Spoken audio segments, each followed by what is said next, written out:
अस्सलाम वालेकुम दोस्तों, तुसी वेख रहे हो पाक पंजाब टीवी ते मैं तुहाडा मेज़बान अब्दुल वाहिद।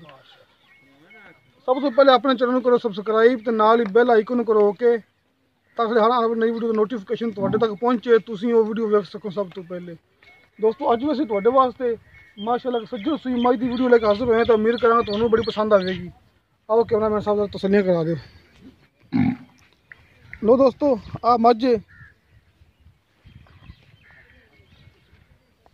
सोना थन लग्या माशाअल्लाह, सज्जर सूई मझ पुछांगे मालक को सूई किन्ने दिन हो गए ने ते किन्नवा सूआ इंदा। किन्नवा सूआ सूई? पहले सूई पिछे कट्टी इंदे कट्टी ठीक हो गया जी।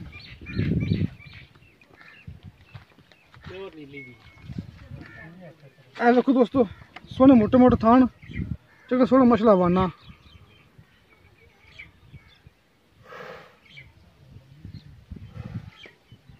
बाकी वो पुछने मालिक को दुध किन्ना है, सूई किन्ने दिन हो गए ने। आ सामने आ जी इधर इधर आ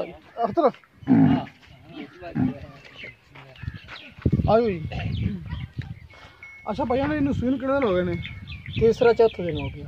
अच्छा पहला सुबह सूई पहले दुध किन्ना करदी पई? दुध 4 किलो टाइम दा 4 किलो एक टाइम दा कट्टी नु छड़ के कट्टी समेत बच्चे नु छड़ के कट्टी एक थां छड़ के किन्ना थाना दा 8 किलो दो टाइम दा? हां दो टाइम। अच्छा इंदा किन्ना मुੱਲ प्यार मोहब्बत नाल? मुੱਲ 1,95,000।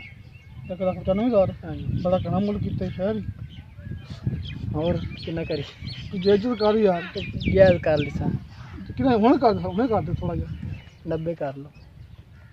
85 ठीक है नहीं यार 90 कर लो, चल 85 कर लो ठीक हो।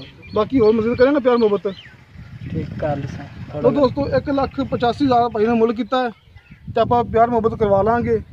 ਦੋਸਤੋ ਤੁਹਾਨੂੰ ਸਾਡੀ ਵੀਡੀਓ ਪਸੰਦ ਆਵੇ ਸਾਡੀ ਵੀਡੀਓ ਨੂੰ ਲਾਈਕ ਤੇ ਸ਼ੇਅਰ ਜ਼ਰੂਰ ਕਰੋ ਤੇ ਆਪਣੇ ਬਿਹਤਰੀਨ ਜਿਹੇ ਕਮੈਂਟਸ ਲੈ ਕੇ ਭੇਜੋ। ਤਾਂ ਨੰਬਰ ਲੱਗਿਆ ਹੋਣਾ ਡਿਸਕ੍ਰਿਪਸ਼ਨ ਦੇ ਵਿੱਚ 0304 399 539। ਦੋਸਤੋ ਮਿਲਾਂਗੇ ਅਗਲੀ ਵੀਡੀਓ ਤੇ। ਖੁਦਾ ਹਾਫਿਜ਼।